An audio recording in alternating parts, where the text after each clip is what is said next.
Hello students, मैं विकास कुमार विकास online study channel में आपका स्वागत करता हूं। आज हम लोग बात करने वाले हैं त्रिकोणमितीय सारणी के बारे में। जैसा कि आप देख रहे हैं कि सारणी बोर्ड पे बनाया गया है। ये सारणी जो है क्लास 10th के लिए बहुत ही महत्वपूर्ण है। यदि आप क्लास 10th में हैं या फिर इस बार 2026 में एग्ज़ाम देने वाले हैं तो इस वीडियो को शुरू से अंत तक देखिएगा, आपके लिए बेहद महत्वपूर्ण होने वाला है। पूरी तरीके से आप सीख जाइएगा, कभी नहीं भूल पाइएगा। चलिए स्टार्ट करते हैं कि किस तरीके से सीखना है। तो जैसा कि देख रहे हैं कि साइन, कॉस, टैन, कॉट, सेक, कॉसेक लिखा गया है यहाँ पे। और इसके लिए सभी का जैसे साइन 0 डिग्री का मान, साइन 30 डिग्री का, साइन 45 का, साइन 60 का, साइन 90 का मान आपसे पूछता है, तब कैसे निकालिएगा। तो सबसे पहला काम करना, आपको 1 2 3 4 लिख देना। 0 से लेकर काउंटिंग को लिखना। 0 1 2 3 4। पहला स्टेप है कि 0 से लेकर 4 तक लिख दीजिएगा। उसके बाद आप 4 से भाग दे दीजिएगा, सब में 4 से भाग दे दीजिएगा।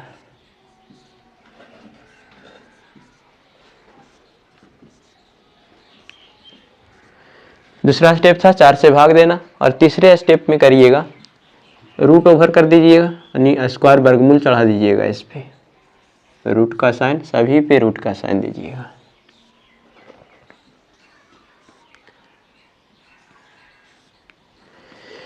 तो यहाँ तक समझ गए होंगे। पहला काम आपको है 0 से लेकर 4 तक लिखना है। उसके बाद 4 से भाग देना, जैसा कि आप देख रहे हैं सभी में नीचे में लिखा गया। उसके बाद तीसरे स्टेप में करना है कि वर्गमूल का चिन्ह सभी के ऊपर देना है। उसके बाद सभी का वर्गमूल करिएगा। तो वर्गमूल जैसे करें 0/4 यानी 0 हो जाएगा। 0/4 यानी क्या हो जाएगा? 0। और 0 का वर्गमूल 0 हो जाएगा, यानी ये जो मान आ जाएगा 0/4 का यानी 0 हो जाएगा। वैसे ही यहाँ पे 1/4, तो 1 का वर्गमूल भी 1 हो जाएगा और 4 का वर्गमूल √4 का मान भी हो जाएगा 2 हो जाएगा, यानी 1/2। फिर यहाँ से जैसा कि आप देख रहे हैं 2/4 यानी 2 से कट जाएगा, देखिए 1 बार में और 2 बार में, तो 1/2। तो 1 का वर्गमूल तो 1 हो जाएगा और 2 का वर्गमूल नहीं होगा तो रूट में ही रहेगा। नेक्स्ट 3/4, तो 3 का वर्गमूल नहीं हो पाएगा तो रूट में ही रहेगा 3, और 4 का वर्गमूल 2 हो जाएगा तो रूट से बाहर हो गया, √3। फिर यहाँ से 4/4 यानी कट कर 1 आ जाएगा और 1 यानी 1 का वर्गमूल 1 हो जाएगा। तो यहाँ से जो भी वर्गमूल करने के बाद होगा वो साइन का मान होगा। तो जैसा कि आप देख रहे हैं कि साइन का जो टेबल है वो कंप्लीट हो गया। साइन 0 डिग्री का मान 0, साइन 30 डिग्री का मान 1/2, साइन 45 का मान 1/√2, साइन 60 का मान √3/2, साइन 90 का मान 1। तो यहाँ तक आपको समझ में आया होगा। यदि समझ में आया है तो वीडियो में लास्ट तक बने रहें और चैनल को लाइक शेयर सब्सक्राइब करें ताकि हमें भी मोटिवेशन मिलता रहे। चलिए अब हम लोग बात करते हैं कॉस पे। तो कॉस में यदि कॉस का टेबल यदि आपको पूरा करना हो तो कुछ नहीं इसमें करना है, साइन का जो है उसी को रिवर्स कर देना, उल्टा कर देना। जो 90 में है वो 0 में आ जाएगा, यानी देख रहे हैं कि साइन 90 का मान 1 तो कॉस 0 का मान हो जाएगा 1, बस उलट देना है। साइन 60 में √3/2 तो कॉस में हो जाएगा, उल्टा कर देना, सिर्फ उलट कर लिख देना है। फिर यहाँ हो जाएगा √3/2, यहाँ है 60 में, तो साइन 30 का मान हो जाएगा यहाँ पे 1/2 और 0 का मान। तो जैसा कि आप देखें कि साइन का मान यदि आप जान रहे तो कॉस का लिखना बेहद ही आसान है, क्योंकि उसे जस्ट अपोजिट कर दिया जाता है, जो 90 से 0 की तरफ चल जाता है। चलिए ठीक, अब बात आई टैन पे। तो टैन का मान लिखने के लिए तो टैन का एक फॉर्मूला होता है, टैन बराबर हो जाता है साइन θ/cos θ, साइन θ/cos θ। तो बस साइन का जो मान है, साइन 0 डिग्री का मान, यदि आप टैन 0 का मान लिखना चाह रहे हैं तो साइन 0 का और cos 0 का जो मान है उसे क्या करिएगा, बटा में कर दीजिएगा। जैसा कि आप देख रहे हैं साइन 0 का मान 0 और कॉस 0 का मान 1, तो 0/1 यानी हो जाएगा 0। तो tan 0 का मान 0। फिर यहाँ से देखिए tan 30 का मान देखिएगा, तो tan 30 का मान है हो जाएगा यहाँ से 1/2 और √3/2, तो 1/2। और फिर यदि cos 30 से भाग दीजिएगा तो हो जाएगा 2/√3, यानी 2 से 2 कट जाएगा, आ जाएगा 1/√3। तो यहाँ हो जाएगा 1/√3। फिर यदि आप tan 45 का देखना चाहते हैं तो tan 45 में sin 45 का मान 1/√2 और cos 45 का मान 1/√2, तो भाग दीजिएगा तो फिर रिवर्स होगा, तो √2 ऊपर जाएगा, एक कट गया, √2 से √2 यानी आ जाएगा 1। यहाँ हो जाएगा 1। फिर उसी तरीके से देखिए tan 60, तो tan 60 में भी sin 60 का मान कितना हुआ √3/2 और cos 60 का मान 1/2, तो यहाँ हो जाएगा 2/1। तो इसलिए 2 से 2 कटेगा तो आ जाएगा √3। चलिए फिर tan 90 में हो जाएगा sin 90 का मान 1 और sin cos 90 का मान 0, तो 1/0 है, यानी इसका मान हो जाएगा इनफाइनाइट, क्योंकि हर में कभी 0 नहीं होता है, 0 होगा तो उसका कोई मान नहीं होता है, उसे एरर कहा जाता है, इनफाइनाइट आप कह सकते हैं। यानी यहाँ पे जो आंसर हो जाएगा 90 में मान हो जाएगा इनफाइनाइट, और यहाँ जो आंसर आया था tan 60 में √3।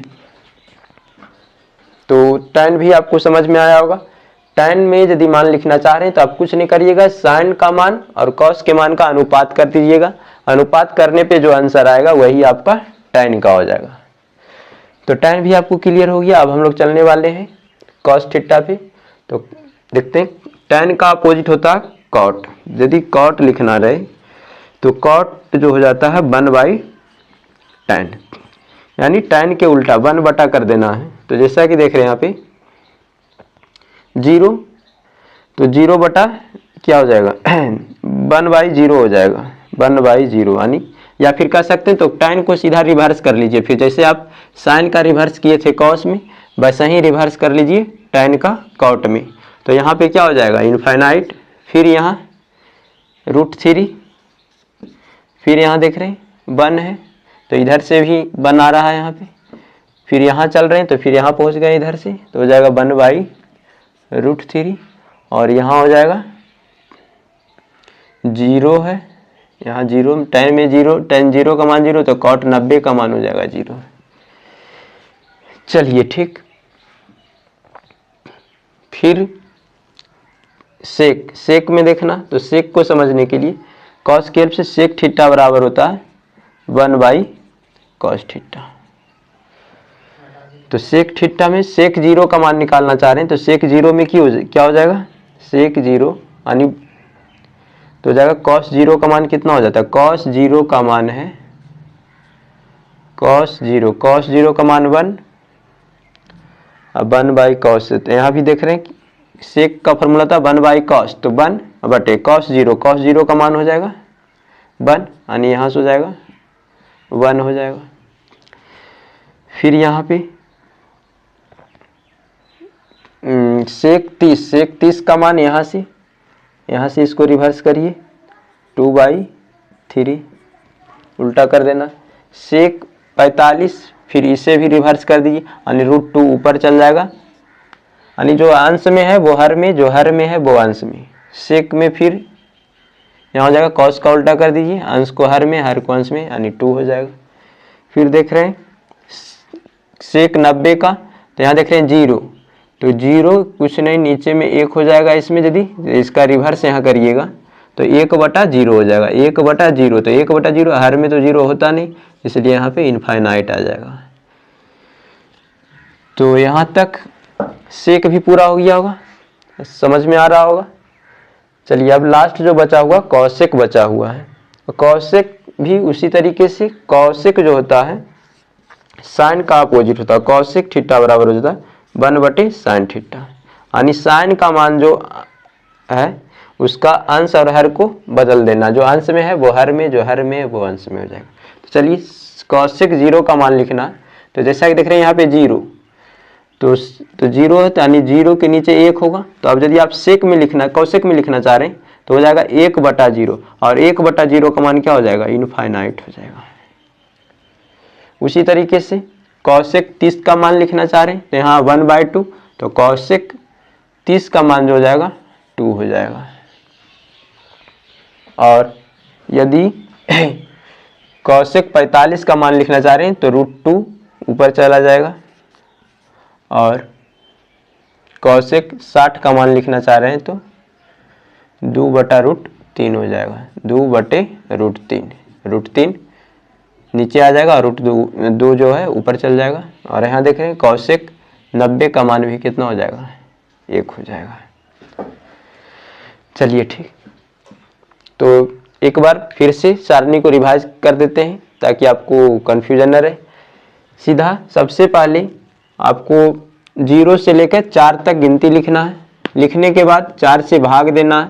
4 से भाग देने के बाद रूट ओवर करना है, यानी उसका वर्गमूल करना है। हल करने पे जो भी आएगा वो साइन का मान हो जाएगा, साइन का मान हो जाएगा। और यदि आपको कॉस का लिखना रहे तो साइन के मान को उलट दीजिए। देख रहे हैं कि 0 से 90 में जो साइन का मान है वही मान 90 वाला हो जाएगा 0 में, और 0 वाला हो जाएगा 90 में। देख रहे हैं कि उल्टा इधर से चला गया, इसमें इधर से जा रहा तो इसमें इधर से आ रहा है, इस तरीके। फिर वही tan में अपोजिट करना, रेशियो करना है, साइन और कॉस का रेशियो करना है।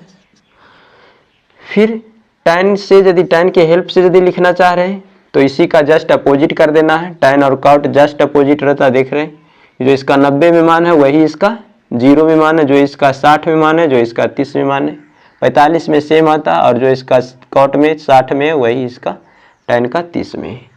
फिर सेक का कौशिक का बात रहा, तो सेक का मान कॉस के हेल्प से, कॉस की मानी 1/cos थीटा करके लिख सकते हैं आप इसके हेल्प से। और फिर यदि यहाँ लिख लेते हैं तो फिर कौशिक का मान लिखना चाहते हैं तो कौशिक का मान 2 तरीके से लिख सकते हैं, 1/sin थीटा करके भी लिख सकते हैं, या फिर आप साइन जो सेक का मान है उसी का अपोजिट करके। जो सेक का देख रहे हैं कि 90 में इनफाइनाइट है तो कौशिक का 0 में इनफाइनाइट है। सेक का 60 में 2 है तो कौशिक का 30 में 2 है। फिर दोनों का √2, यानी कौशिक 45 का है या सेक 45, √2 रहेगा। और सेक 60 यानी 2 हो जाएगा।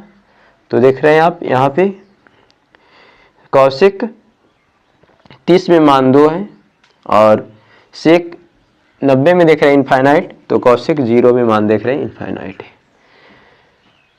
तो मेरे प्यारे स्टूडेंट्स, यहाँ तक समझ में आया होगा, सारणी पूरी तरीके से क्लियर हुआ होगा। यदि थोड़ा भी कन्फ्यूजन रहे तो वीडियो को दोबारा से देखिए, और ये वीडियो अच्छा लगी तो वीडियो को लाइक, शेयर, सब्सक्राइब करें तथा हमें भी, जिससे कि हमें भी मोटिवेशन मिलता रहे।